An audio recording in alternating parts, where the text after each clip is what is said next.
Welcome, ladies and gentlemen, to the Public Safety and Justice Affairs Committee meeting.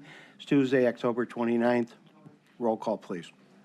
And just as a reminder to all who are in attendance, this meeting is being recorded and live streamed on the county's YouTube page. Calling the roll, Mr. Gallagher. Here. Ms. Conwell. Mr. Byrne. Here. Mr. Kelly. Here. Ms. Simon. Here. There is a quorum. Also like the record to reflect that Councilman Miller is in attendance. Welcome, Mr. Miller, as always. Thank you. Before we start, we have a packed agenda, and we want to get through it as fast as we possibly can without missing anything, and then to get into our discussion regarding the county jail. But I just wanted to state this to open up. And as, again, good afternoon for attending this Public Safety and Justice Affairs Committee meeting hearing. I'd like to start by thanking the architects and the owners rep team for attending this meeting and appreciate the opportunity to receive additional information regarding the status of planning for the new jail.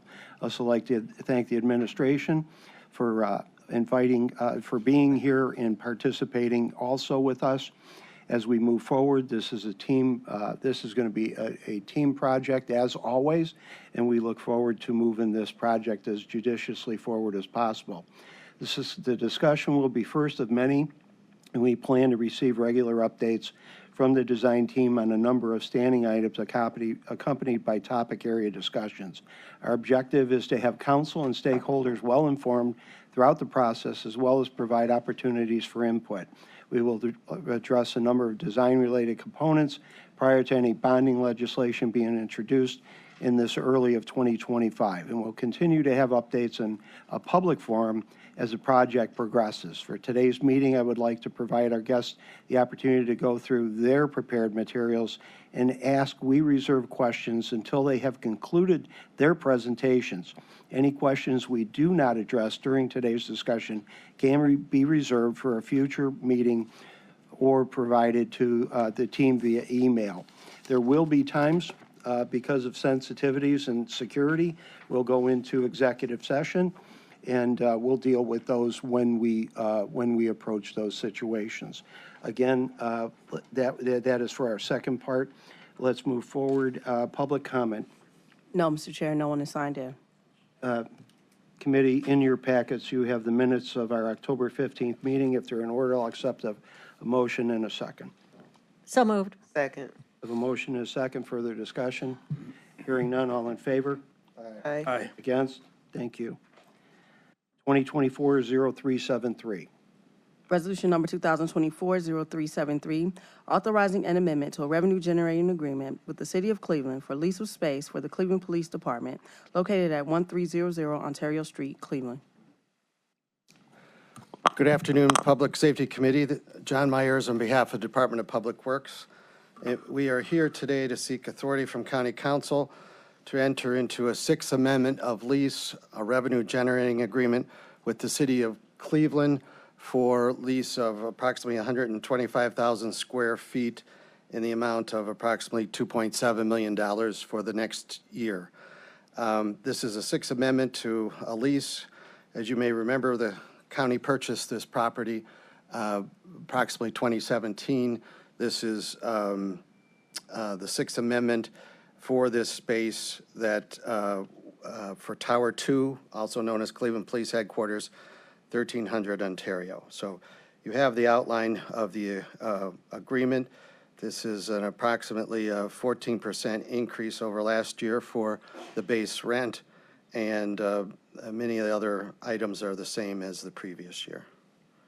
Thank you, Mr. Myers. For the edification of the committee members that are unfamiliar, we purchased the Cleveland Police Station building. Is it 6 years ago now? 2017 was what's in my mind, Mr. Chairman. Quite a while back. And they've been paying rent to us as they progress towards their new police station. It's been a good agreement for both sides, especially for us, which is rare. And we look forward to when they do move out, having at least that space for a little bit of time before we move forward on the Justice Center jail project there. Any questions? Yes, ma'am. Thank you. What's the anticipated move-out date? Mr. Chairman, to Councilwoman Simon, we are waiting. It's not a fixed date yet. The city has not been able to give us a definitive date. It likely will be beyond the extension of this lease, but we don't know. They're in the midst of their big construction project and have not given us a definitive date yet. So we are extending the lease for a year? Correct. 1 year? And you were able to get an increase, you said, in the rent? Correct, yes. Thank you. When you're negotiating this lease, is there ever any kind of discussion as it relates to the jail contract? Do you ever talk about those two situations when you're negotiating this lease? Mr. Chairman, to Councilwoman Simon, I personally have not been involved in the jail discussions and have been primarily focused on the real estate end of this. The administration as a whole, though, has a collective working relationship with the city, and I know many things are on the table, but this particular healthy increase for this year has been my main focus. I understand. Thank you. And you would like to move this forward? Yes, Mr. Chairman, with your consideration, given the uncertainties of their schedule, and we're presenting this, Right. that we'd like to have it, with your indulgence, in place as soon as possible. And the dates line up. So if everybody's comfortable, I'll accept the motion for Resolution 2024-0373 to the full council under second reading suspension. So moved. Second. Motion is second. Further discussion? Hearing none. All in favor? Aye. Against? Thank you. Thank you very much. Thank you, Mr. Meyer. 2024-0377. Resolution number 2024-0377, authorizing purchase order number 24004101 with Integrated Precision Systems in the amount not to exceed $511,755.35 for a state contract purchase with an installation of intrusion alarm system, access control panels, video surveillance cameras, and various network accessories at 1801 Superior Avenue in Cleveland. Who's here to speak on this item?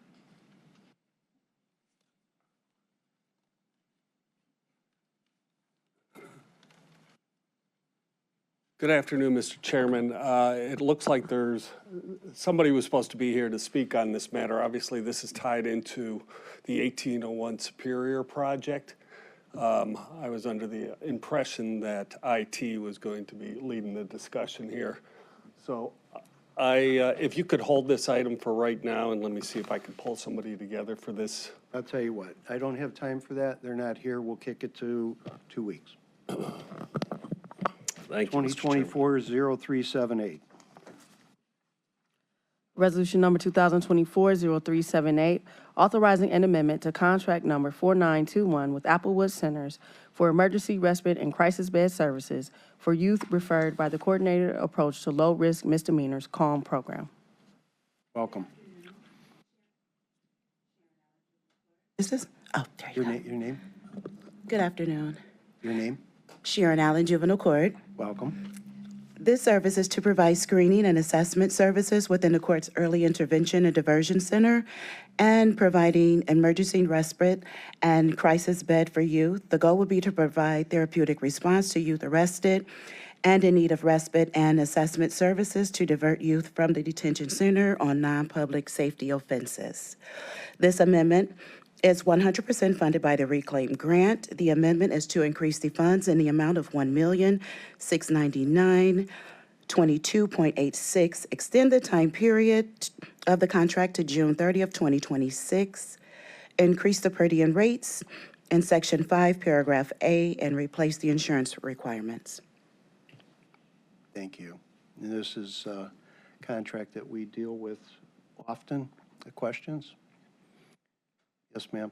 Through the chair to Ms. Sharon, was there any increase? I know it doesn't come from, we don't pay, but was there any increase in the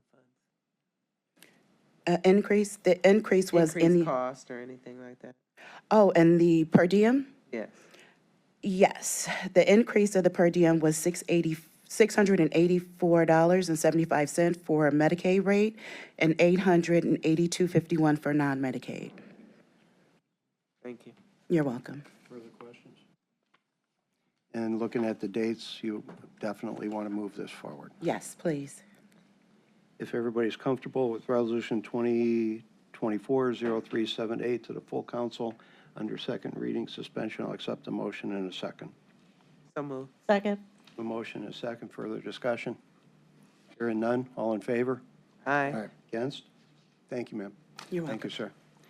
2024-0379. Resolution number 2024-0379, making an award on requisition number 12965 to various providers in the total amount not to exceed $1,383,988.30 for interpretation and translation services. Hello, I'm Marie Andel from Juvenile Court. This is a master contract for interpretation and translation services in the amount of $1,383,988.30 to go through 2026. This is to provide professional and technical sign language interpretation services and foreign language and translation services for the Court of Common Pleas, the General Division, Juvenile Division, Probate Division, and the Domestic Relations Division. We issued an RFP where we received 4 proposals, but went with the top 3 based on their proposal scores. This is late due to staffing issues within the court for the drafting of the contract and negotiations with the other court agencies about the language around the unit rate payment structure. We are requesting the resolution become effective immediately. Questions? Yes, ma'am. Through the chair to Ms. Maria. So you mentioned the various departments that this translation is for. That I thought this would be an overall contract for all the county, especially HHS. They're not included in, it's just the 4 agencies. And I don't know how that became just these particular agencies and why not everybody's involved. Apparently, they're on their own. Because I know we utilize those services for other things, so maybe we need to look at collaboration of why we wouldn't just pay one cost to see if it could bring it down. Okay, thank you. Further questions? Just to follow up to that, Ma'am. so this is court, this is the court, did I hear you? That's the court, right? Yes, So they're different budgets, maybe? Why? there are It's different coming out of budgets, your yes. court budgets, right? Okay. Okay. Looking at the dates. Excuse me, also, you Mr. wanna Chair. move forward. This is the one that has the proposed substitute. Is this the substitute? Yes, you all should have it. I'm sorry. Okay, we have 2024-0379 on the table. I would propose a motion to replace that with the proposed substitute that's before you. It's 2024-0379, same number and different amounts, correct? So the amount was changed by legal. Yes. So Everybody's, moved. if everybody's comfortable with that, I'll accept the second to my motion. Second. All in favor of accepting 2024-0379 as proposed substitute? Aye. Aye. Against? Thank you. To move forward, I would propose Resolution 2024-0379 to the full council under second reading suspension. Do I have a motion and a second? So moved. Second. Motion and a second. Further discussion? All in favor? Aye.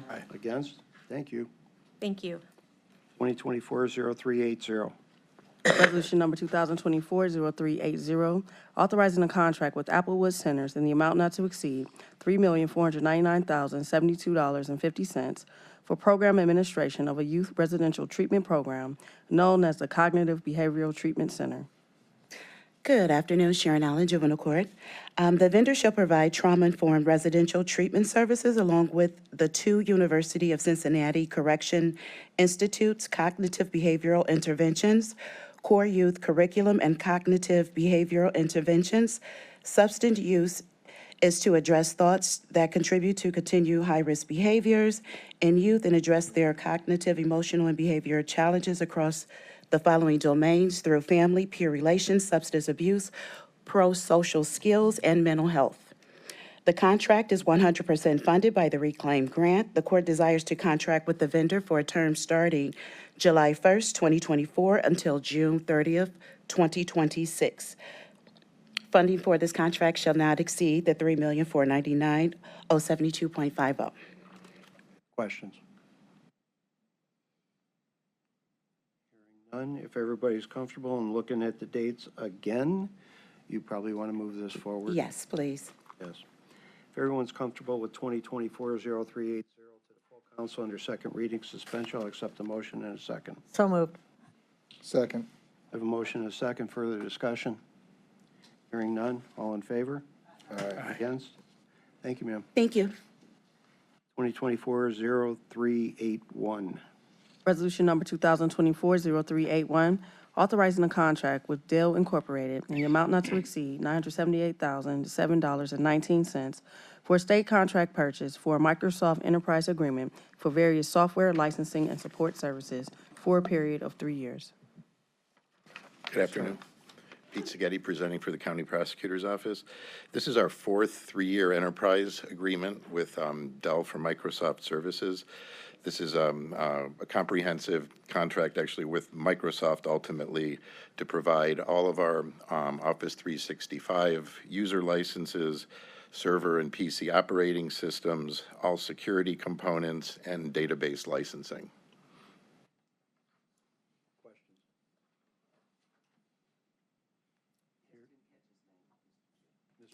Peter Seghetti.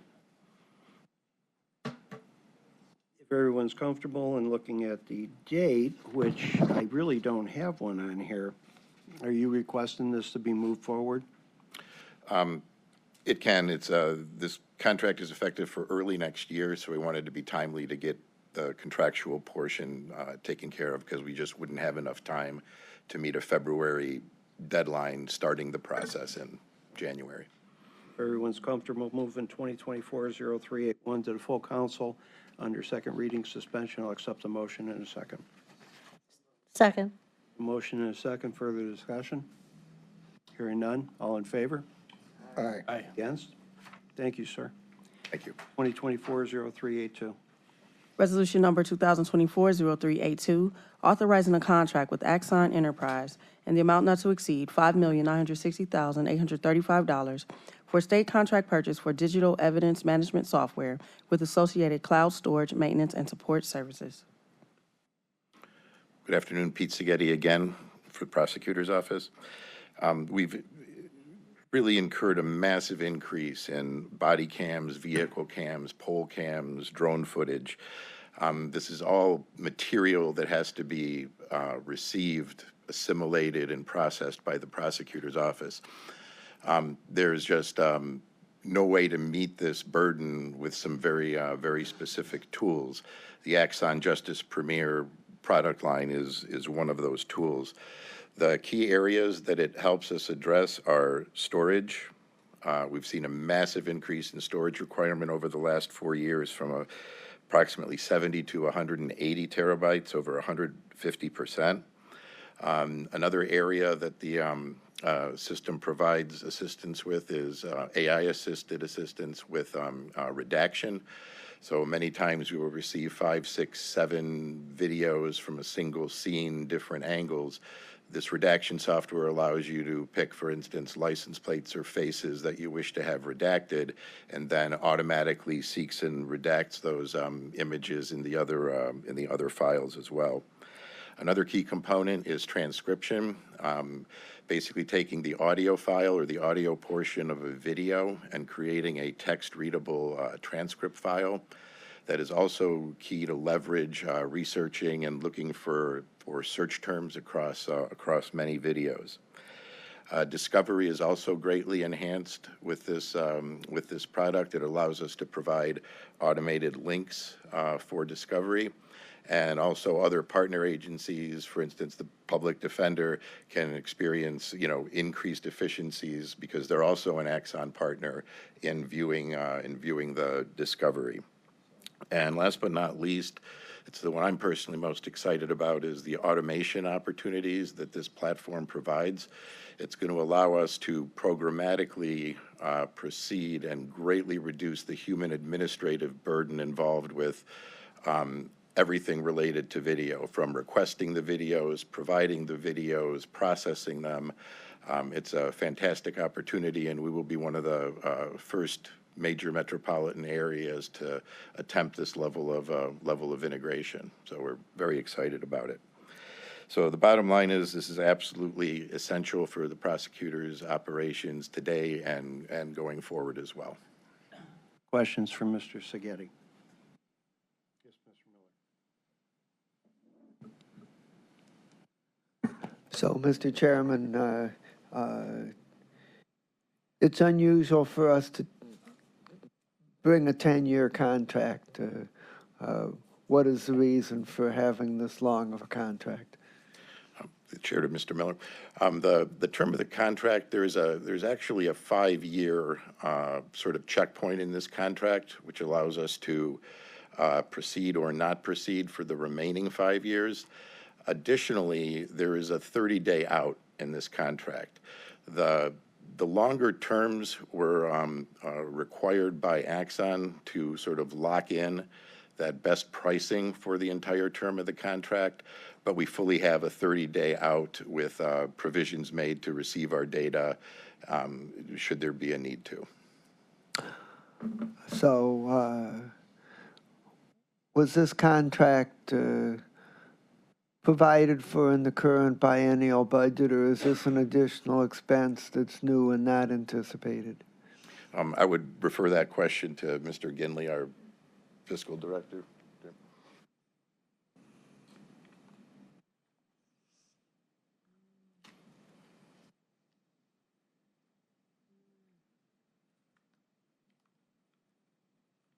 Good afternoon. My name is Jim Ginley. I'm the fiscal director for the prosecutor's office. No, it was not.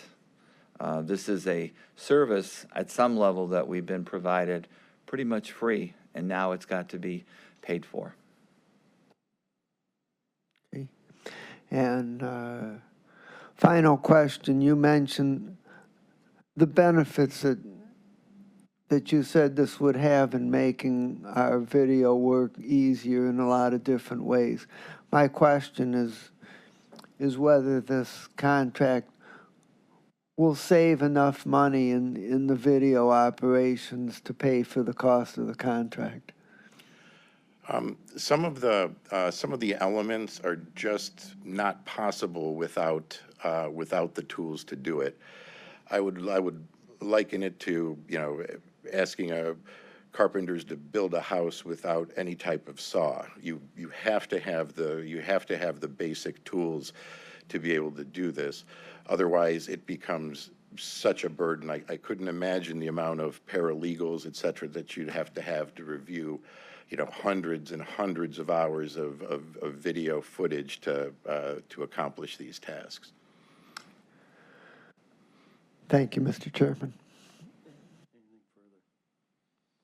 For future reference, if you're going to go over the 5 years, we usually stay within 3. And especially because it's a new expense, it really probably should go to Mr. Miller's committee because it is affecting the bottom line on the budget. We are coming up to a review, which I assume we'll be reviewing that when we get there in the next month or two. Okay? But for today, if everybody's comfortable, and again, I'm looking at the dates, you would want this to be moving forward. Is that correct? Correct. Yes. If everyone's comfortable with Resolution 2024-0383 to the full council under second reading suspension, I'll accept a motion in a second. So moved. A motion and a second. Further discussion? All in favor? Aye. Against? Thank you, gentlemen. Thank you. 2024-0384.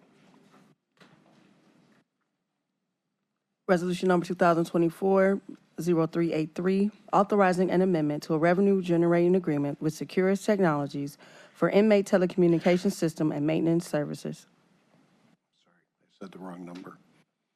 Yes, sir. Good afternoon, council members. Chris Costin, Business Services Manager, Sheriff's Department. Before you is a request for an amendment with Securus Technologies that will add $3,250,000 to the current contract. This contract is for the inmate telecommunication services in the jail. The amount being requested should take us through the end of the current contract term of September 6, 2027, based on the current spend. Funding for this contract comes from our commissary funds. Thank you. Questions? Mr. Miller. What kind of communications does this pay for? So this allows the inmates to purchase phone time. They also allow let me find here. Videos, games, TV shows, music subscriptions. The only commission we get is off of phone time. Phone time can be by the inmates or people outside of the jail. And do we currently do any in-person visitation? And if not, are we planning to do so in the future? I couldn't tell you about the plan, but as of now, there is no no in-person. It's all done through video visitation within the jail, and there's no cost for that. We'll see that in the presentation, and there is plans for that. Okay, thank you. Just a question, Mr. Chair. Is the plan still in place to provide tablets for the inmates? Again, fiscal is not aware of the plan. That would be a question for the jail staff. Okay, so this is not, This has is nothing just to do with- business as usual? Business as usual in the Business current as jail, usual. correct. Okay, thank you. Nothing with the future jail. I don't know if the tablets were for future, for the jail. I thought they would have those at the current jail. We might have an answer for you. Greetings, all greetings. We do have tablets at this particular time. And as far as the other question about it, Excuse me, I'm sorry. Can you speak into the mic and state your name, please? So I apologize. My name is Nestor Rivera, Sr. I'm an interim chief over corrections. And I believe the councilwoman's question was, do we have tablets at this time? And the answer to that is yes, we do. We currently have tablets. Are they using them? They are. Unfortunately, we have some that are destroying them, but Oh, okay. they do have them. They do utilize them, and they're effective. So we're Great. glad to have them. Thank you. Anything further? Okay, if everybody's comfortable with resolution, and again, looking at the dates, I would assume you want to move forward. Yes. Resolution 2024-0383 to the full council under second reading suspension. I'll accept the motion in a second. Wait, did you say 8-3? 8-4? This is 8-3. I initially said, Oh, okay. I initially said 8-4 mistakenly. Oh, got it. So moved. Sorry if I stepped. We have a motion and a second. Yeah. Any further discussion on 8-3? All in favor? Aye. Aye. Against? Thank you. Thank you. Now on to 2024-0384. Resolution number 2024-0384, authorizing an amendment to contract number 3094 with Motorola Solutions for vendor-hosted next-generation 911 services. With Department of Public Safety and Justice. Nice to see you all again. It's been a minute.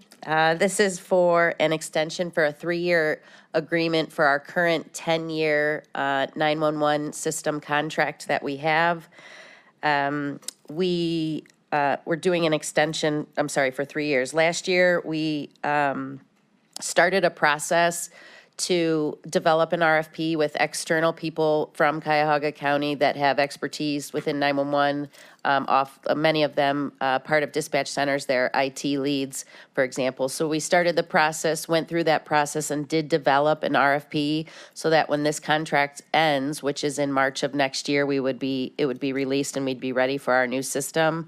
However, we finished the RFP but did put it temporarily on hold and are requesting a 3-year extension of this contract. And it's mainly for 2 reasons. One of the reasons is that our 10-year agreement also included a 5-year refresh. And so that refresh was every single piece of equipment that we have within the 911 system, including the 2 host controllers, every piece of equipment at dispatch centers was all replaced with brand new. We also received upgraded the, I guess, the top tier software that is used by Motorola was provided to us within that upgrade, and we did all the training countywide on all the dispatchers. And so we just went through that process, and that upgrade actually ended because of the training in November of '23. So one is that we have much new equipment in the system. And then the second, and really the larger region, is the statewide implementation of Next Gen 911. They've been actively working through the process of theirs. We put our paperwork in early on that when the state is ready for the statewide system and has it up and running, that we do want to be at, hopefully at the front of the line to migrate over. However, there was some delay. They currently have next year plans, starting mid-next year, to bring on the first of 6 pilot communities and then 4 more from the state that are going to pilot. If there's no issues after 90 to 120 days, then the state would formally certify the statewide 911 system, and then we have 5 years for it to be fully implemented throughout the state. And so really getting a better understanding for us of when we can best coordinate with the state, and they haven't been able to provide that yet too. So when we migrate to a new system with a new contract, that will also be connecting to the state system at that time.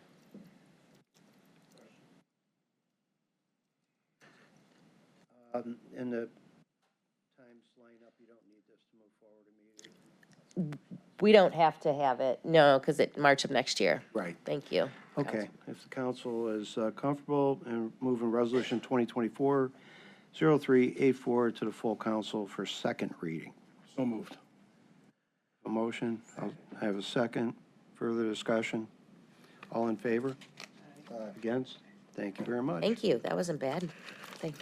Under our discussion item, we have the Central Service Campus. Mr. Applebaum.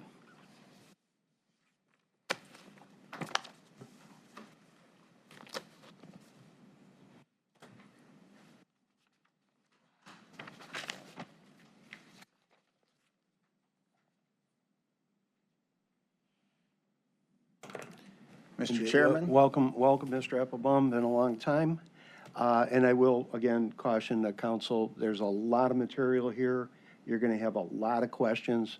I would hope that we could take notes. If it's imperative that you have to ask a question now, certainly you may, but I would prefer to just get through as much as we possibly can. This will not be the first time Mr. Applebaum is before us. Mr. Chairman, members of the committee, thank you.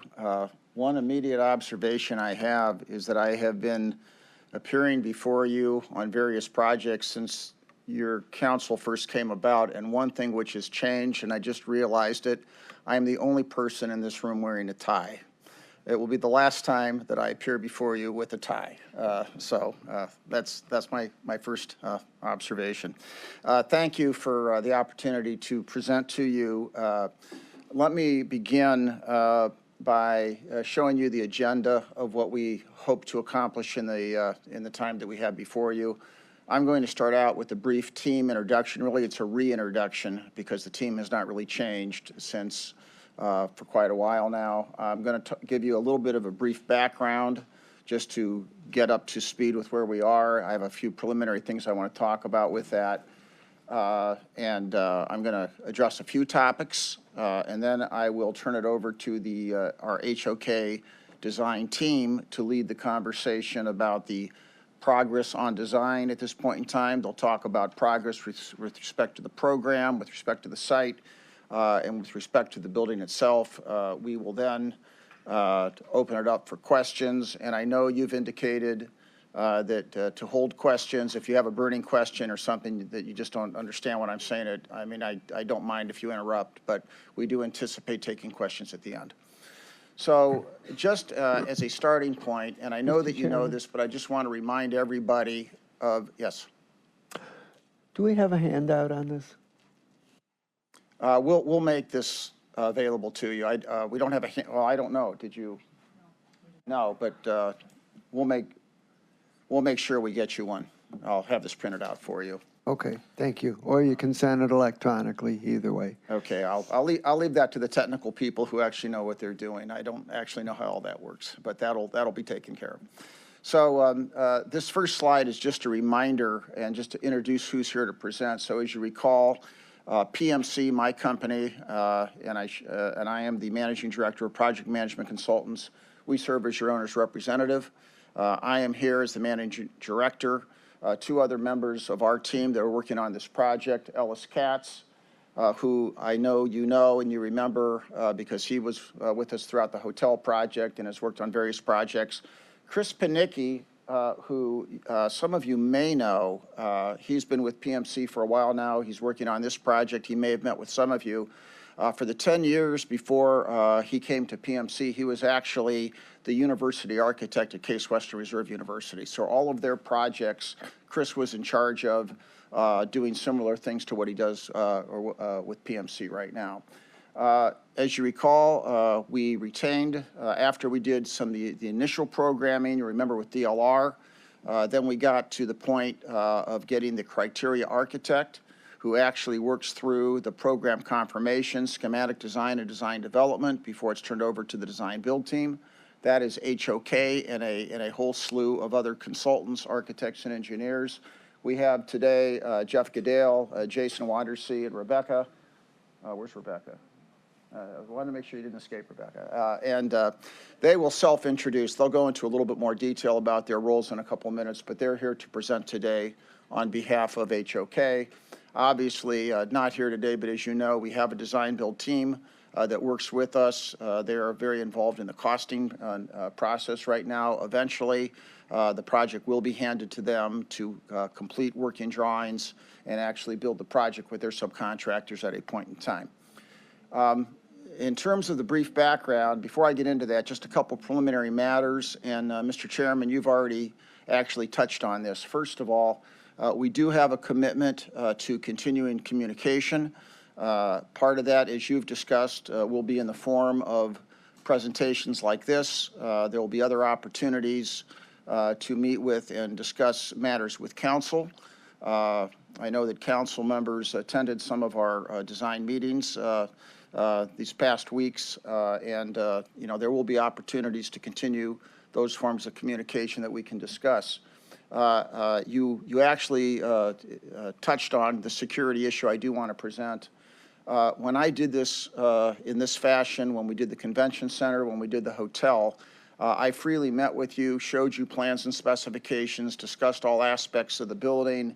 Everything was very open book on those projects.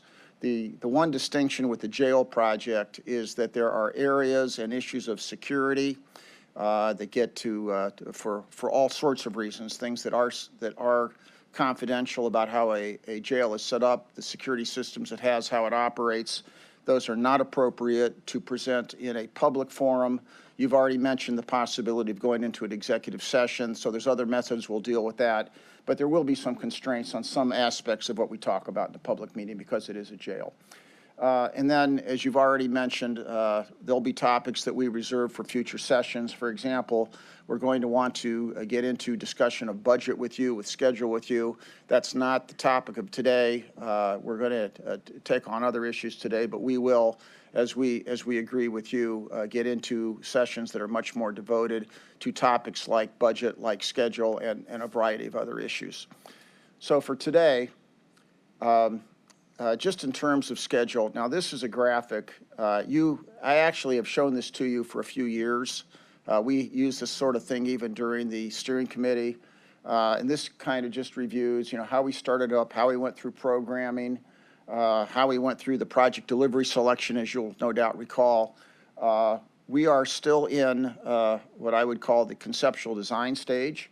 Where that circle is where we are trying to move through schematic design, which means confirming all the programmatic elements that are in this building, and then creating the initial layout design of the building. We are in that stage, trying to move through that stage, get final decisions, so we identify everything that's actually going to be in this building, how it is laid out, what the square footages are, what the adjacencies are. So that is the exercise that we are going through, and you're going to hear more about today. So that's where we are in the process. In the future, we'll talk about what the rest of this process looks like, but that is where we are today. The preliminary matter that I really want to spend a few minutes on has to do with the past discussions we've had of building height. I note that the public defender is in the room today. He sent a letter that I think, Mr. Gallagher, you saw, where he raised some issues about this. You've discussed this as well. So I want to be very clear about exactly where we were and what the discussion is which has taken place on the building configuration and building height. This begins, and we go back in time. It was in November of 2020. Now, that's still when we had a steering committee, of which, Mr. Chairman, you were a member. By the way, I'm going to give you references so you can go back to your books and you can see all this stuff. I know you still have the books, right? Okay. So there was a point in time when there were a series of options presented about what we were doing with the Justice Center taken as a whole. And at a point in time, a determination was made after a lot of investigation to reject the option of having an urban high-rise building or any form of a high-rise jail in favor of a lower-rise option for a whole lot of reasons. You'll recall at that point in time, there was still the effort by the committee to drive down the population, and we were still we had a series of agenda items to get the rated capacity of the jail. We were nowhere near it ever, or in 2020, but the goal was to drive down the rated capacity so we could build a jail that had a rated capacity of 1,600 outside of the city core. And that was confirmed by the 11/12/2020 steering committee meeting. At that point in time, we did look at some options for very low-rise buildings. The concept of actually a one-story option was quickly dismissed as impractical. It would have been extraordinarily expansive. The amount of property required for that would have been beyond anything that we were able to look at, and it would have been a very inefficient building. People would have had to walk hundreds of thousands of yards, officers, to get through the building. We'll talk a little bit more about that, but that was something that was out of the conversation almost from the get-go. There came a point in time, though.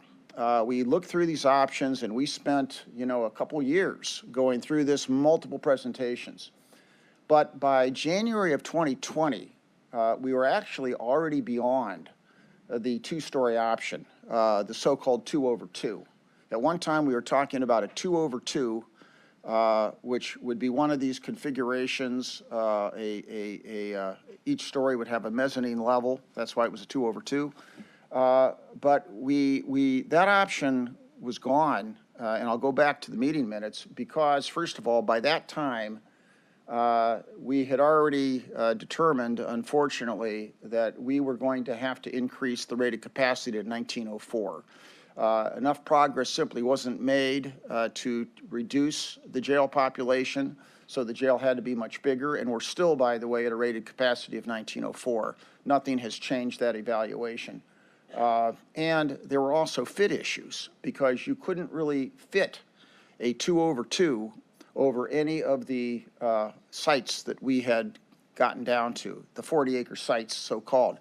Keep in mind also, and I want to make this clear, there were discussions early on about what you could put on a 40-acre buildable site. That's assuming you could use every part of the 40-acre site for construction. None of the shortlisted sites that we came up with ever had actually 40 buildable acres. There were 40 acres, but within the 40 acres, you could only build effectively on a portion of them. So I just want to remind everyone of that fact. And once again, this goes back to the steering committee meeting at that time. So actually, we got to the point in March of 22, and we presented options. And we presented options to both the steering committee, and we actually came before the county council committee of the whole. Now, this was an executive session, so I'm not even sure if the graphic I'm showing right now has ever actually been shared.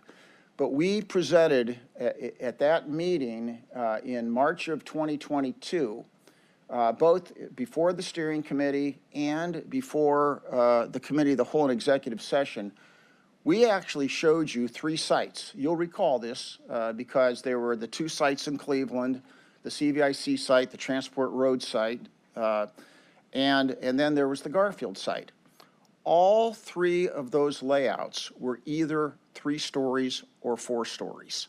So every one of them was already either a 3-story or a 4-story building. They were still considered low-rise as compared to high-rise, but they were all either 3 or 4-story. And as a matter of fact, I pulled out of that presentation what was presented to the council. Now this is just a massing model, but what it does show is even the Garfield building on 40 acres was 4 stories. If you actually pull out the blowout and look at it, you can see the 4 distinct stories or 4 distinct levels. That's where we were on a 40-acre site. Now, so by March of 2022, the steering committee already knew, everybody already knew that we were talking about 3 or 4-story buildings. Still low rise, but as compared to the high rise structures, but 3 or 4 stories. Now, what then happened in that same month, I was asked to come and present before your committee. And this was, and what was going on at this point in time is there was, recognition that for whatever reason, the Cleveland options had been rejected. And we were asked to come back and say, well, wait a minute, can't we still find some options in Cleveland, even if they are on smaller sites? Can't we still build an urban jail even if it's a high rise? And we were asked to come back and talk about the evaluation of high rise versus lower rise buildings. And you'll recall this because I came before your committee in March of 22. And we did the study that on the upper right-hand side, you can see actually the first slide from that meeting. And what we did is we compared urban high-rise with the campus-style low-rise. And we went through a series of considerations. You'll remember, because we had some other folks here from the jail administration. We talked about safety and security. We talked about building operations. We talked about construction and operation and maintenance costs, and we talked about flexibility for the future. And one thing I want to point out, the threshold that we were talking about, because we were talking about urban high-rises. In fact, that's a blurry image on the right, but that's the image that was used in that presentation to show an urban high-rise jail, which was actually under design in another very large city at that time. But the threshold that we were talking about, and it's actually in the presentation because it's the high-rise code threshold. It's 75 feet as defined by the building code. So anything over 75 feet in height as defined by the building code, that was in the higher rise category. Everything below 75 feet was in the category of where we were working and would include, by the way, the 3- and 4-story structures that we had already presented. That was the threshold that was used, and it's actually in the presentation. And we did say there were distinct disadvantages of high-rise jails, which is why we were going with the lower-rise option. Right. Mr. Applebaum, for the committee's edification, the meeting of the Just Center Jail Committee of October 4th, 2022 was the meeting where the downtown Cleveland jail was rejected by that committee. Voting yes was Armand Budish, Clerk Byrd, Sheriff Hammett, Council President Jones, and Council President Blaine of Cleveland. The no votes that killed Cleveland and downtown Cleveland were Judge Celebrezzi from the domestic court, Cullen Sweeney, that would be Cullen Sweeney, somebody by the name of Bates, I don't know who that is, Judge Sheehan, Kim Bates. Judge Sheehan, Prosecutor O'Malley, and Judge Early. Abstaining was Mayor Bibb. So any further discussion about Cleveland, downtown Cleveland, look in the mirror. Go ahead. Yes, and once again, we did have Cleveland. I'm not going to go back into this history, but we did have Cleveland options at that time. They were rejected. Right. So let me move on. Thank you. Let me move on. So now what is going on, there's the, the commitment to looking at this on Garfield, but now we get into the discussion of a 40-acre site versus a 72-acre site. Now, I'll go to another meeting because there's some interim meetings, but I'll go now to there's a committee of the whole meeting of this body on July 24, 2023. Here's the presentation made of the 72-acre site, and there was a recommendation to go to the 70-acre site versus the 40-acre site. These were the issues that were discussed at the time. One of them was you could orient the building better. Councilman Simon, did you? All right. I'll clear it up before you ask the question. One of them was that we could orient the building better. One of them was that we would have the opportunity for stormwater detention, because keep in mind on the 40-acre site that would have to be structure. On the 72-acre site, there was actually basins that we could do actual water retention, didn't have to build structure. We had the opportunity on a larger site for better transit connection, because now we could bring transit in onto the site rather than having to go to the street. And there was actually that little diagram, which was a rough representation on the bottom right-hand side that was actually part of that presentation to demonstrate that. We could provide for more flexibility for on-site parking and expansion. It is true that at that meeting, we also discussed the possibility that on 40 acres, it was definitely a 4-story building, that on 72 acres, we could consider the possibility of a three level building. Absolutely the case. And in fact, and it did provide us the flexibility to do that side-by-side investigation.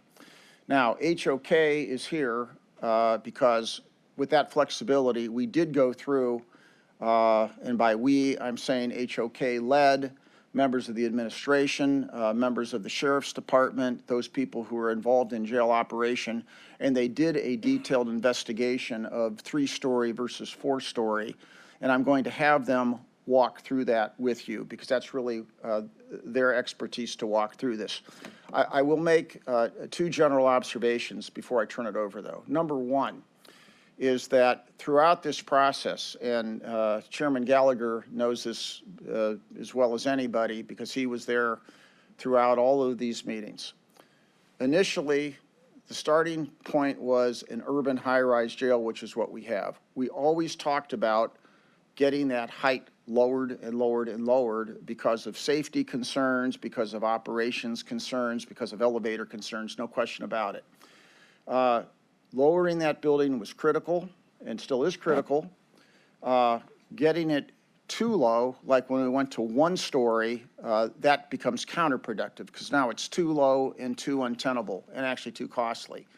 The 2-story, the 2 over 2, which would have had your administrative function beside it, not under it, that became untenable because of site size, and also we found out that operationally it was actually better to put it on a podium. That's why going into these discussions we were at 3 stories. The question became 3 stories or 4 stories. And I'm going to tell you that it's a question of finding the sweet spot.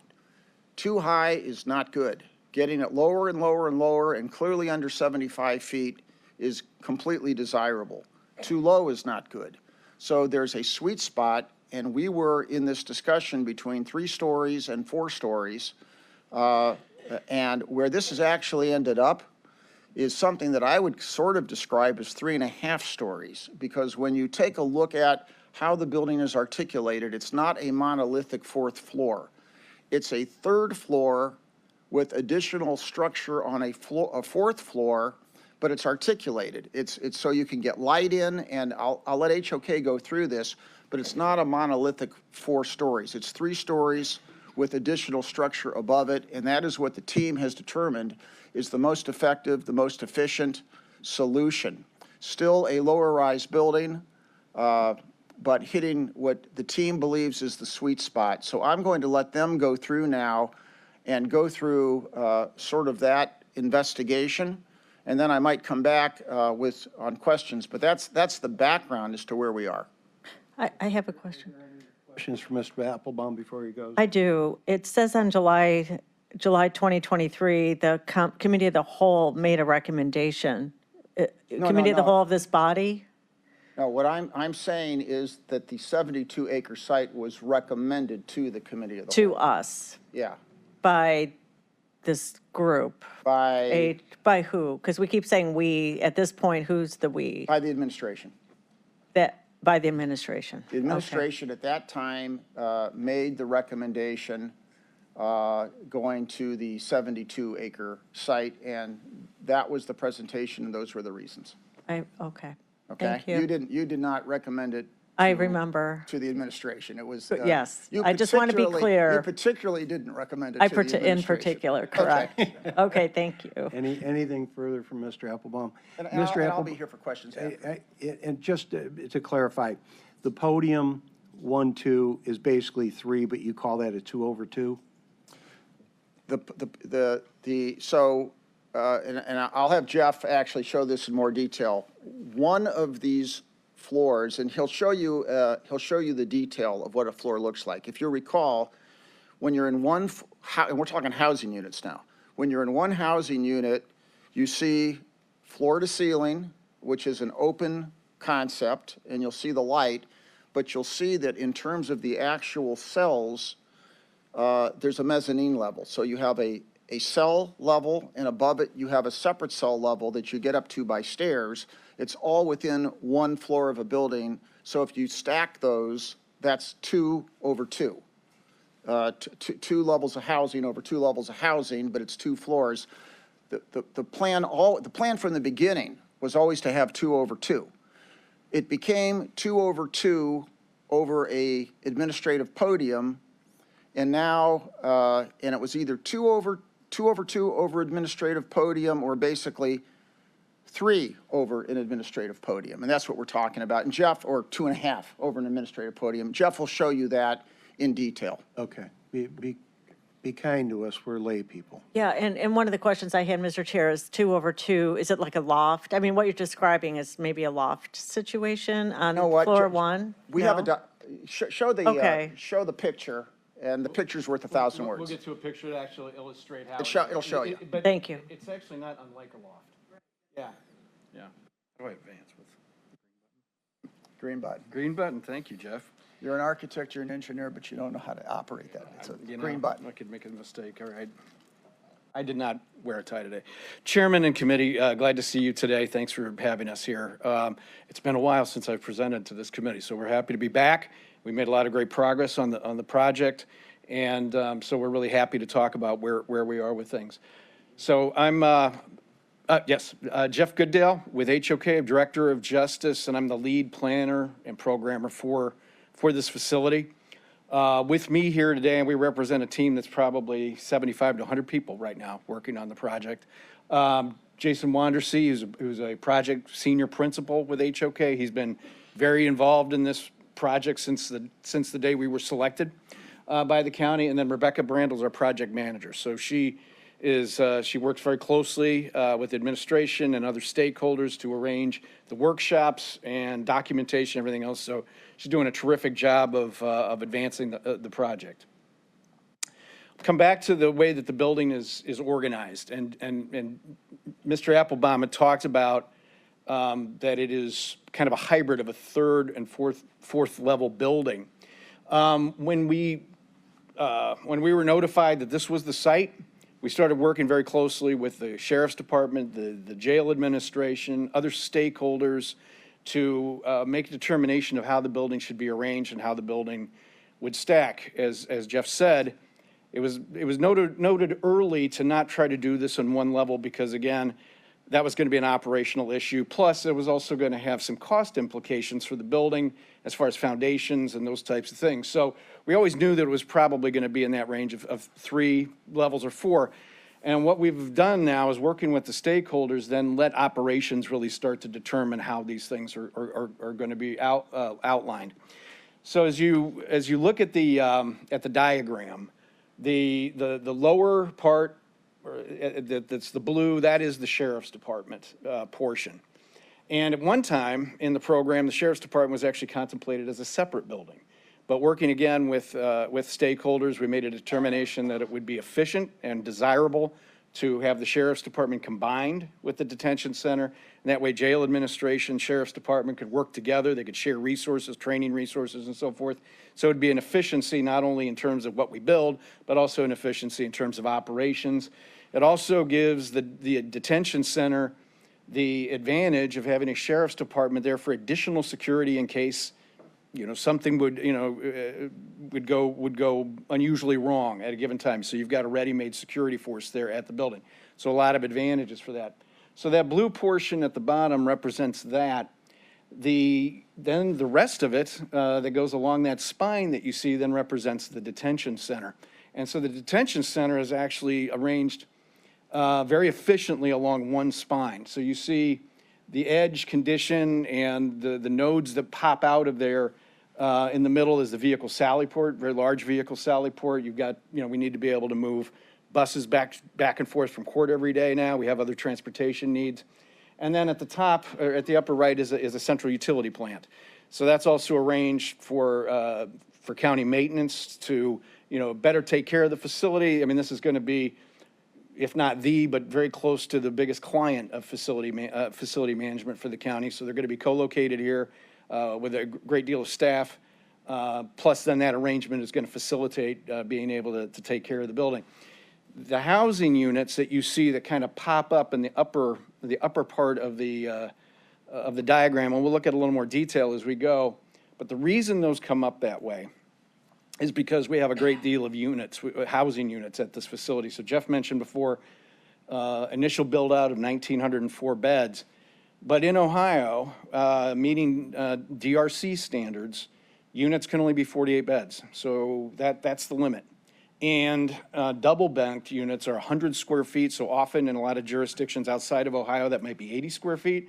But Ohio standards call for 100 square feet. So there's a couple of things with DRC standards that dictate the way that we have to arrange the building. So that's quite a few housing units, and it's larger amounts of areas for beds than you might typically see in other parts of the country. And why that's important is that does drive the size of our facility. It drives the mission of the facility.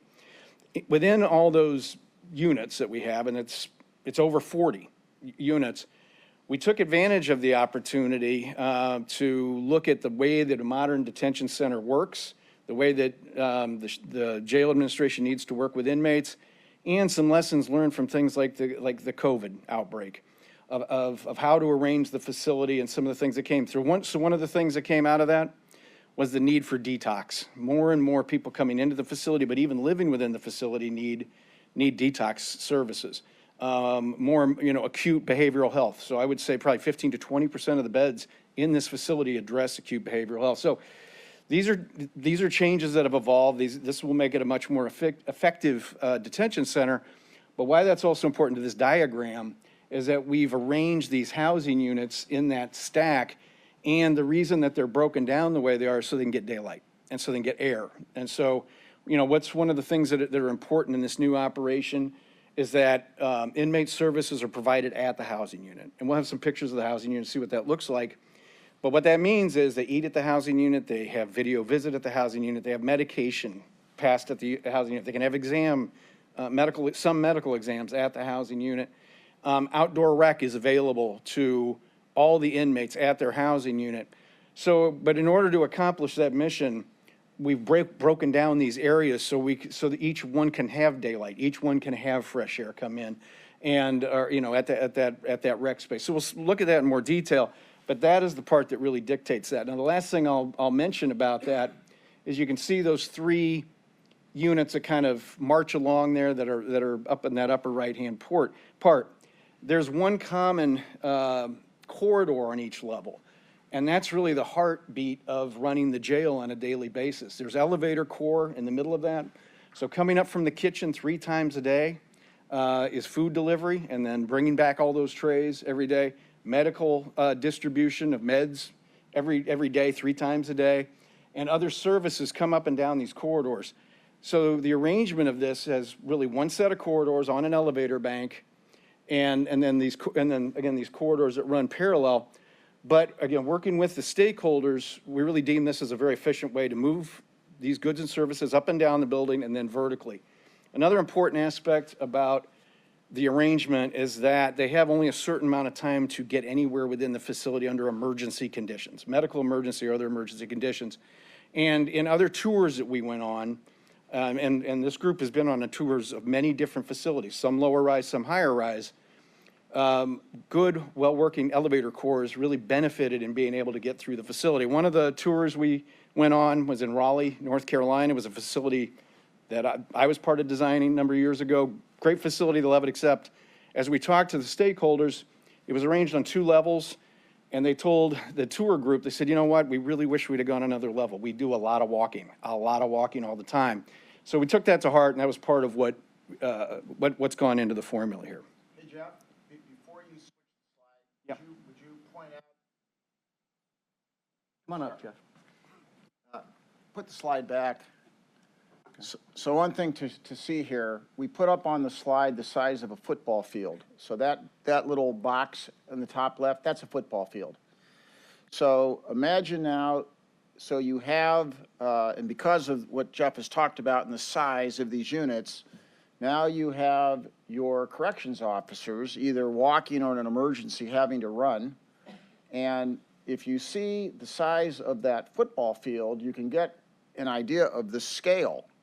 Now, if we were to lower the facility, and now you have to take those same housing units and you spread them out even more, you have more distance, and so it's a compromise of what's effective with one more stop on an elevator versus a horizontal distance you have to go. I don't think people understand the enormity of a facility like this, so that's the consideration. Understood. Yes, ma'am. Mr. Chair, I just to whomever about this, I'm confused why now this discussion is taking place when for years we were told preferably the lower the better. You designed the North Carolina jail. Did you not have feedback from them that they had wished it was higher because of the walking? Didn't this come into play? Because I don't remember having a discussion ever that there were these issues when we went as low as we had hoped, which was the 2-story. And now for the first time, no, maybe the first time was when we had the Public Works here talking about this, but why was this not part of a real discussion previously?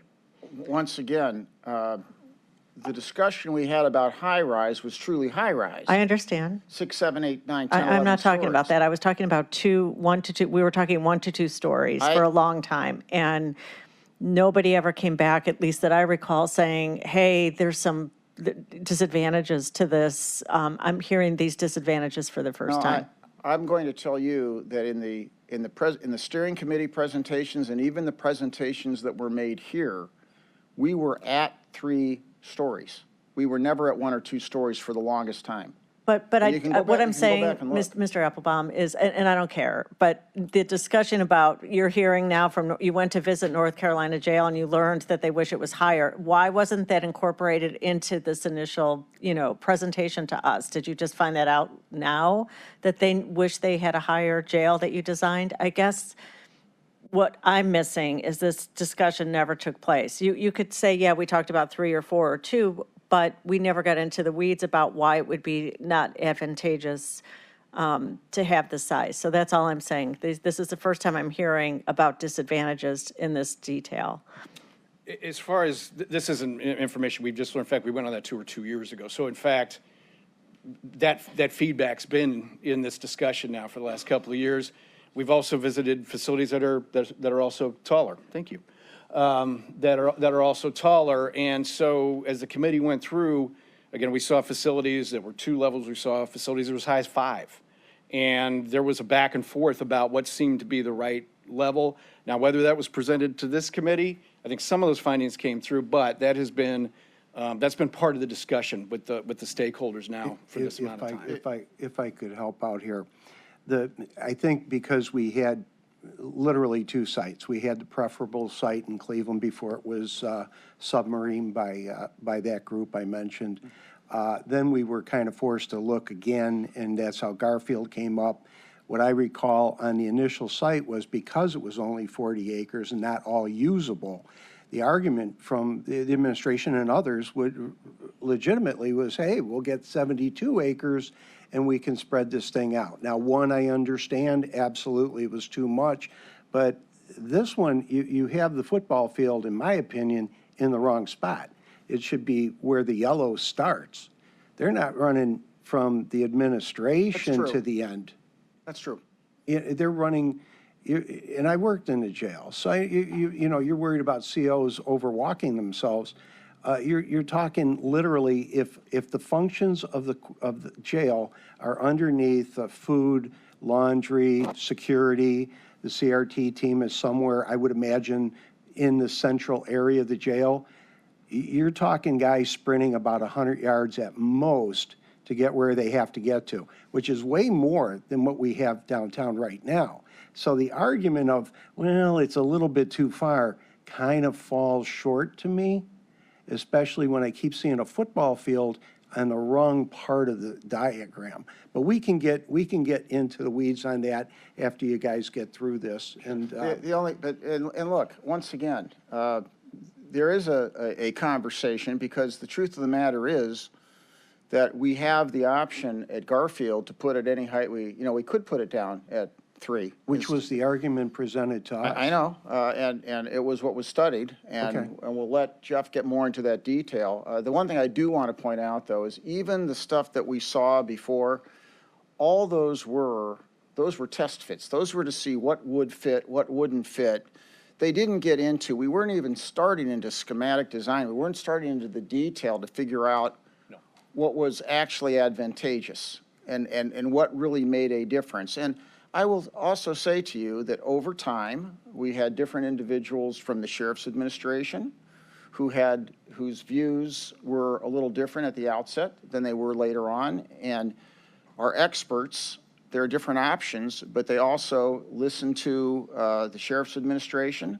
They listen to the people in the jail. They listen into what their preferences are, because it could be done either way. And Jeff will show you that in a minute, the comparison and, what the staff came up with as to what they believe is preferable. So I think he can go on and continue to have this conversation. We'll get into the weeds on this. As you can see, that there are some thoughts that we had heard one thing, and now we're going down a different direction after being told that, we got more land so we can do more interesting things as far as the size of the jail being spread out.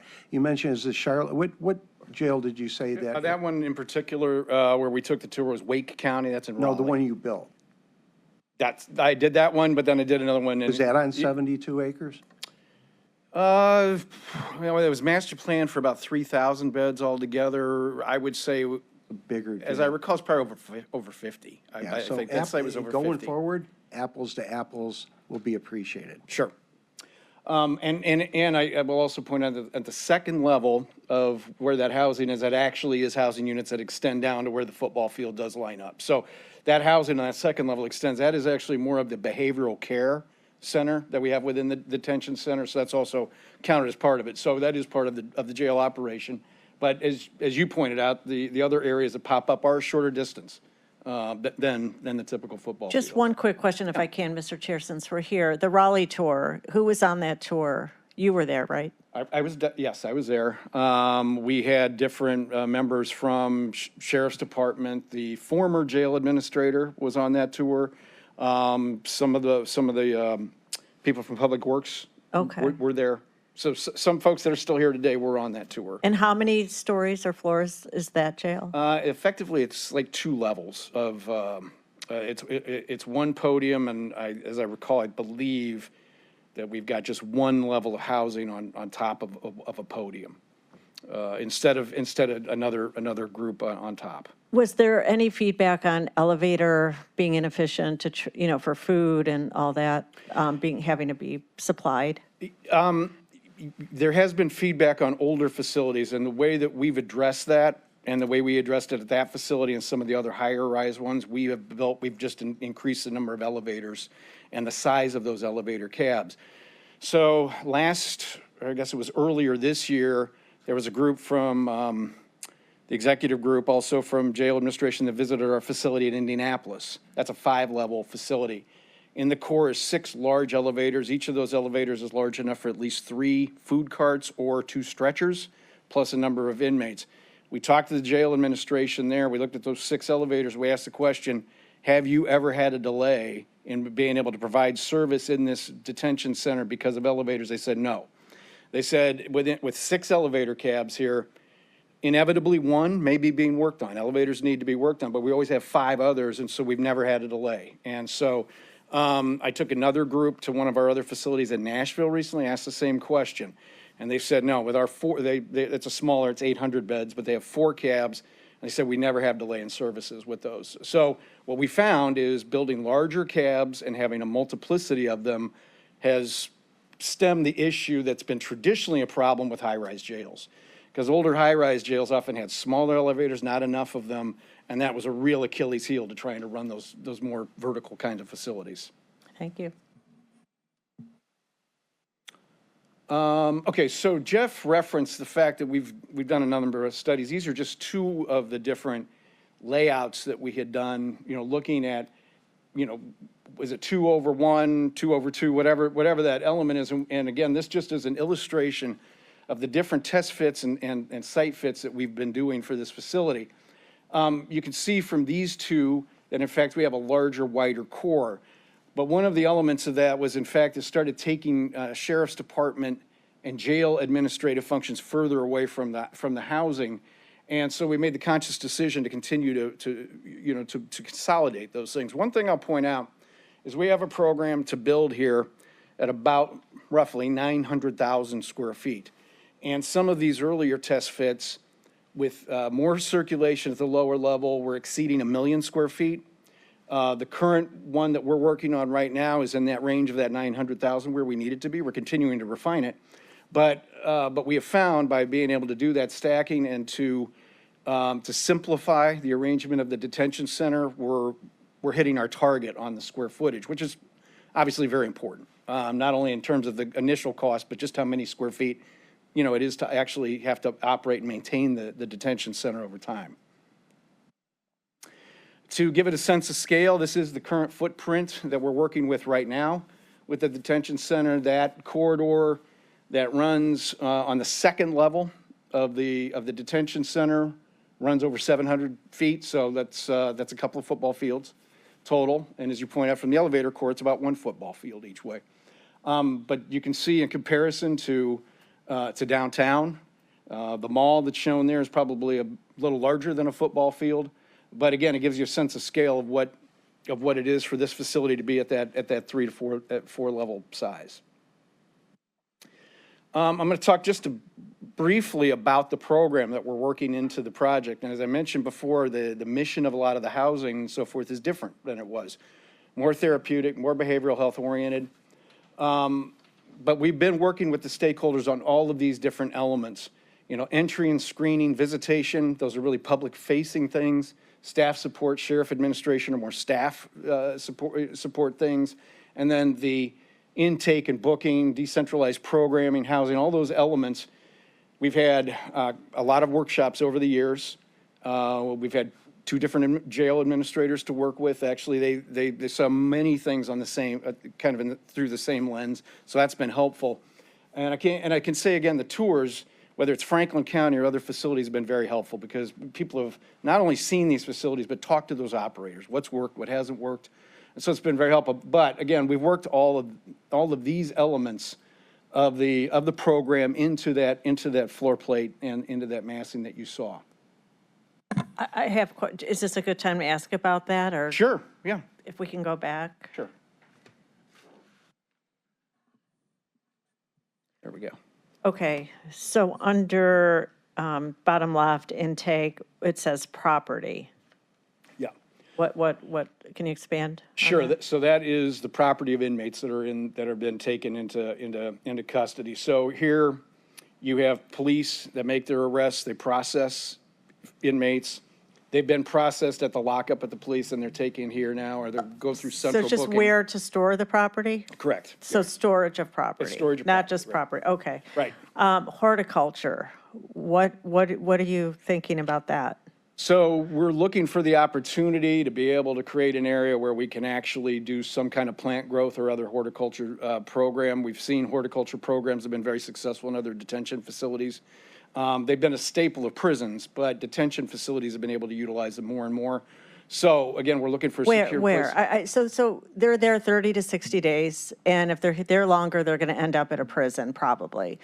So if they plant a seed and they're, what's the idea? Where do they have this, that a pre-detention jail, that people are actually outside gardening? I mean, is that, so we're going to have COs out there watching them plant seeds? And where exactly is that happening?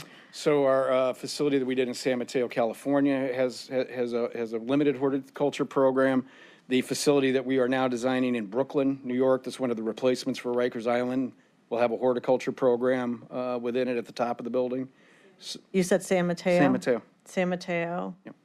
And you designed that? Yes, And you're designing a jail in Brooklyn? correct, yes. And you want to add the horticulture. Where else is this happening? I can get you a better list of other facilities I can think off the top of my head. Is this your idea? No, I mean, not necessarily. No, this Mm-hmm. wasn't necessarily our recommendation. This is a program that we see more and more in detention centers. So it was discussed as a potential program here, and it's been, and currently it's being discussed as being part of this facility. Yeah, I understand. So no, I don't want to say that we said, hey, this is a great idea, let's go with horticulture. Our role is more what's being used. The sheriff's department really makes a determination on what the programs are. And our job is then to facilitate those happening.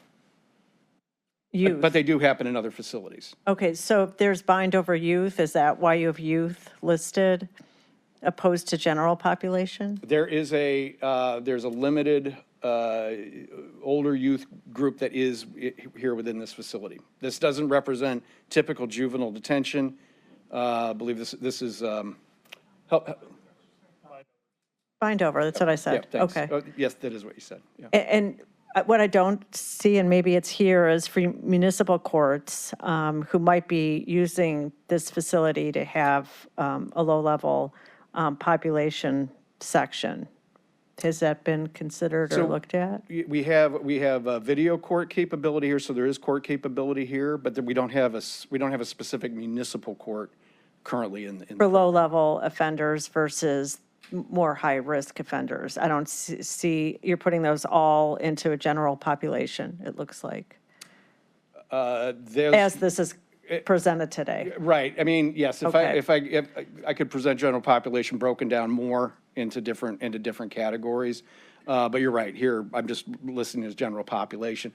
How the sheriff's department is going to classify everybody and how they're going to arrange them, that will be up to them. The general population design of the units is common, so they should be able, they can put who they want to in those different groups, and it gives them flexibility. So how they're going to handle the low-level offender, now we do have some dormitory space that is for low-level offenders within here. Most of the beds are within cells. So there's a different way, there's different ways the sheriff's department will handle whether it's a maximum security or a lower-level offender within the facility. The way we're providing typically court services is through video, and we have the option, right now, we're talking about that there would be a central court attached to the intake and central booking, but also there's the capability to have the video hearings and video, like status hearings, those types of things, at the housing unit. So a room that you can't hear what the conversation is, but so the inmate doesn't actually have to leave the housing unit in order to participate in a court hearing, or also to confer with their attorney as well. And I guess I'll talk about visitation one more level with that. In this facility, there will be video, but there will also be the ability to have contact visiting here. So we'll have a variety of different ways that visiting can take place. Each housing unit has the capability of doing the video visit at the unit. So again, inmates don't have to move within that. They'll do it within their housing unit. But again, we'll have a variety of different ways visiting can take place. Thank you. If you could provide us with jails that you've designed, your portfolio would be good for the council. Sure. Yep, happy to. Yes, from the time that we actually had qualified to do this project, we've done more since that time, so happy to give you an update on those things. I will say this, I'm not going to take a commercial minute, but of facilities of this size, 800 beds or larger, which are considered the larger jails within the U.S. in the last 12 years or so, we know of 20 that have been designed or now are being built. HOKs participate in 16 of those 20. So this is definitely a specialty of ours, these very large detention centers. And I think one of the reasons that the selection committee was interested in working with us is because we have a lot of backlog of experience with the facilities, lessons learned, some things that we wouldn't do again that have been done in the past, and things that are, you know, moving in the right direction. So again, I'm happy to provide you with that. To take a little bit more detailed look at the site, the front door to the facility is entered off of Transportation Boulevard. So that's at the lower right where the stoplight is indicated. So public and staff will both be coming to the facility. The public will park in that lower lot. Staff will move up to the upper right. We have solar arrays. That's what's indicated by number 12 there. And that is also an area where we have secure parking for sheriff's vehicles and that. So there's a mix of staff, secure parking for sheriff's vehicles. Public parking will take place down around 13 and 14. We've been working with the bus system to provide a stop on site. That has not been finalized where that is, but that's an ongoing conversation. And then from Granger Road is really sort of our utility entrance into the facility, and that's where deliveries are going to take place. That is where buses going to and from court are going to be coming back and forth from. And so that's the way that we've separated that traffic. Number 7, really in the middle of the facility, is the vehicle sally port. It's large enough for several buses, several squads to be in. And again, to be able to queue up those buses in the morning for court transport and to be able to bring those buses back. You can see the little, the road that comes out of that sally port that's indicated by number 18 doesn't look like a large road, but it is big enough for buses. And that gives you, again, the sense of the scale of this facility. But that's all been planned, so, so this new operation of how you're going to get inmates back and forth from court can take place as seamlessly as possible in the facility.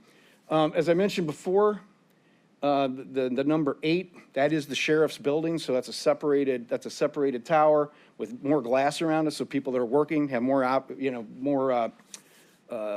opportunity for daylight. And then to the left of that is that jail proper that we talked about that's arranged along that one central spine. Number 6 at the top is where the central utility plant is. So then DPW staff can come and go from there without having to be in the secure perimeter of the jail. And then the loading dock is also located back in that area. So those utility functions that come off of Granger Road are all centralized in that area, whereas the rest of the parking happens at the lower right. Before I move, any questions on this particular? Okay. And building design process, you've seen this diagram. This is the current massing. As I mentioned, we're continuing to work at refining, consolidating space, looking at ways, again, to really maximize the maximize the value you get from the facility. If, in fact, there would be expansion by the need for more beds down the road, we don't know.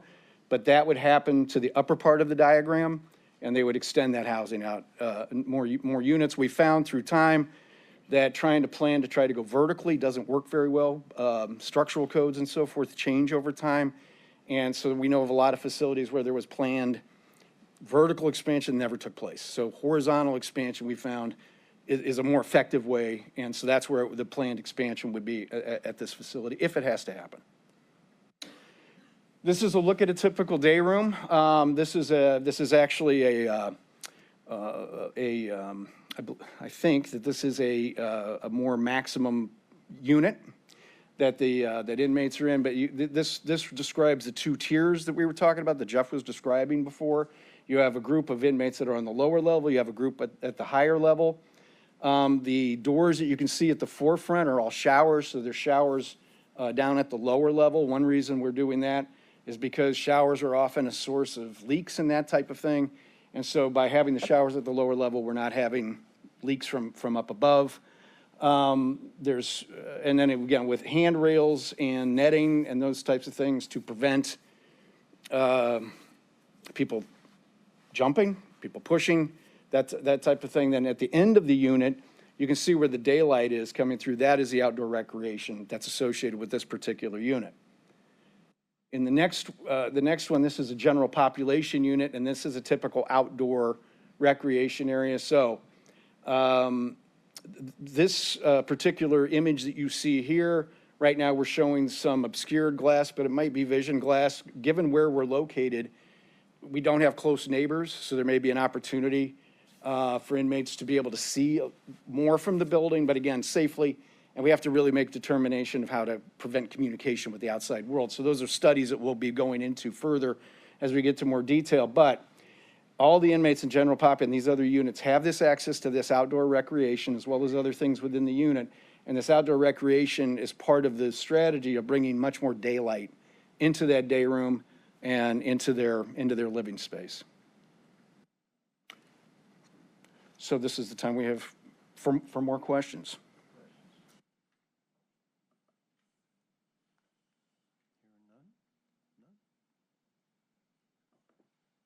And thank you for the questions during the presentation. It's actually helpful to have that dialogue.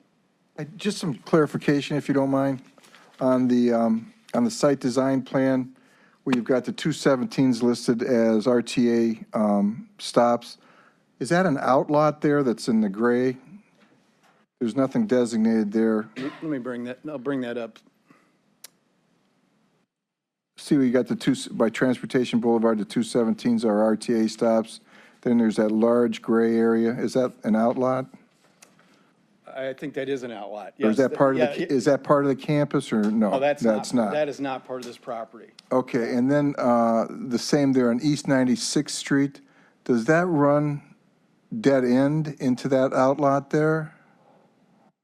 Yes, it does. Yes, it does. So the campus is strictly where there's the green there by the setback and so forth? Right, correct. Okay, okay, thank you. Yeah, you bet. And, you know, one thing I did forget to mention, at the top of the site plan is an abandoned Aldi's building, a one-story building. We're going to be utilizing that for sheriff's professional development. Now, that's part of the original program. It was supposed to be in the main building, but we feel like that Aldi building is a great resource, and it can be remodeled for less money than building new. But the things that the professional development needs with training and so forth can be ideally located in there. So we're utilizing that existing, that existing resource on the site, in addition to the new building. And as you look at the site, Councilman Byrne, because I know you weren't here during some of the original discussion, everything you see to the left, there's a drop-off in elevation, and so that's where the retention basins are. That's not really buildable. I mean, theoretically, you could spend a lot of money, but that's where the retention basins are down below in the lower level.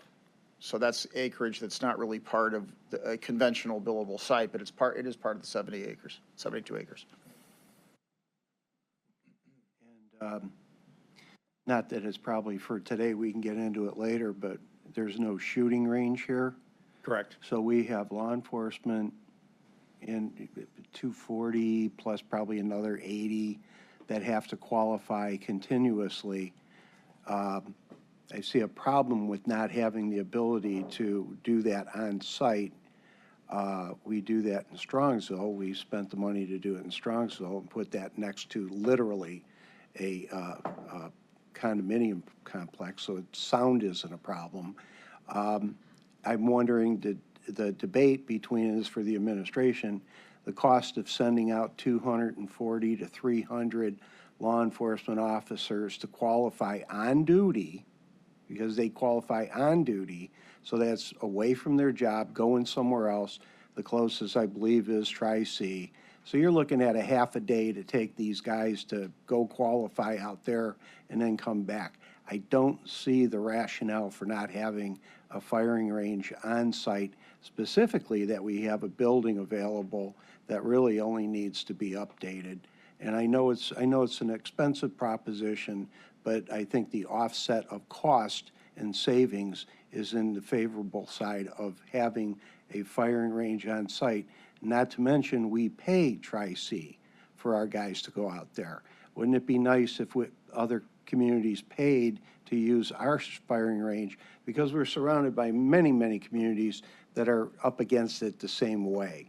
So as far as a regional offer to help out our local communities, I think that would be a wise thing to do, but I'll get the numbers on that to justify my concerns. Yes, ma'am. Thank you. I agree with the shooting range. Where was the Garfield Heights operations going to go? The police department, and where was that going to be happening? When we were looking at that, it was approximately where 1 and 2 are located on the diagram towards the bottom, really near the front of the facility. So yeah, we took a look at how they might integrate. One of the things that would make sense, and so that footprint was larger. If that had been the case, it would have been a larger building. There were some opportunities, we felt, for some shared resources, again, with them, Sheriff's Department potentially. So that's why that area of the building would have been where we were looking at. Where 1 and 2 are? Yeah. And that would be for a court and police department? Well, they would fit approximately there, but that footprint would be larger than you see. And do you have drawings that included that aren't in front of us today? Did you actually? We had a couple of tests. Yeah. Can I yeah. see, can you provide that to our council, what you actually designed to include those facilities? And are those off the table now if this particular rendition is accepted? At this point in time, that is not part of any plan going forward. And it wasn't, quote, designed, but there was a layout of where it could go, and we can share with you. I mean, there's been a ton of different concepts and things, so there would be a concept drawing of how that might be. Yeah. And we can share that with you. Sure. And what about other tenants that might be coming into this property? Is that contemplated? Currently not in the building. Other tenants, though, for the site, I'm not aware of any that have been identified yet that could be there. Have you been asked to look at an expansion of this jail or facility at some later date and where that expansion would take place? Yes, we definitely have. So if you look at the jail core that runs up there in the top number 4, we would go another unit higher north on the plan to expand You would those go beds. higher? No, well, higher on the plan. Higher north? Higher on the plan, higher north, not higher, Okay. not higher in the air. Okay. I want to come back, and also Councilman Simon, you'll recall that going back to the original steering committee recommendations, even when it was 1,600, it was expandable to 2,400. There's still a plan for accommodating expansion to 2,400. So when the plan was looked at and was developed, we have always said to the design team, you have to accommodate possible expansion to 2,400 rated capacity. So that's still built into the plan. Well, and Jeff, let me add too, the core services like kitchen, laundry, Sallyport, they are already sized for that larger facility. They're not way bigger, but you shouldn't need to add to those if you just add beds. And that goes back to the original program. The only thing that happened is it was originally 1,600 was the goal, but size it with the core facilities to 24, with expansion to 24. It's still core facilities capable of 2,400, expansion capability to 2,400, but the initial housing unit build out is now 1,904. So that's how that's evolved. Okay, and this is a question, I guess, for Mr. Applebaum about the glass that's going to be incorporated into the structure, these structures. Would any of the levels that we anticipate going up to 4 or 3, or you anticipate, be a place where birds might be striking? I will make the commitment, Councilman Simon, to find out everything about that. Now Okay. that I am an expert. You're an expert. And I will report back to you. Okay, please, because we'll have to look at bird safe glass if that's going to happen. Absolutely. Thank you. And I also, in the one meeting I attended, made sure that the dogs would have outdoor access, quiet outdoor I access. see So that, thank you. They're going to work on that. for Number us. 15. Any other questions? Thank you very much. Appreciate your time. Thank you, and I will not wear my tie next time. That went very well, I think. As you can see, we've only scratched the surface. There's a lot more to delve into. We'll do that in the near future. And again, if you could provide us with the materials we requested, that would be helpful. And Jeff, if you have any recommendations on a go-forward timeline as far as our meetings, that would be helpful. I don't want to tie you or this team up unnecessarily, but a couple hours out of their day every other week or every month wouldn't hurt. I know we are definitely in a position where time is money, and we have to come to conclusions with the administration as to where we're at, where we're going, so we can unleash the design team to do what they do and to finally get into the 2025 to get that bottom line dollar amount fixed so we can move forward. So we're going to move as quickly and as judiciously as we can.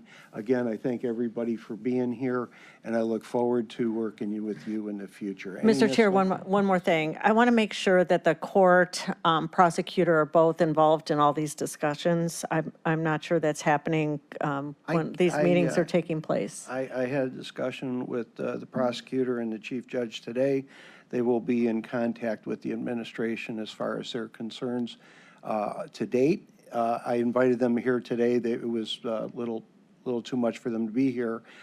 They will, if not have somebody here, they will be here going forward, I would hope, and incorporating what they need and what they see in this jail is important before we do go forward.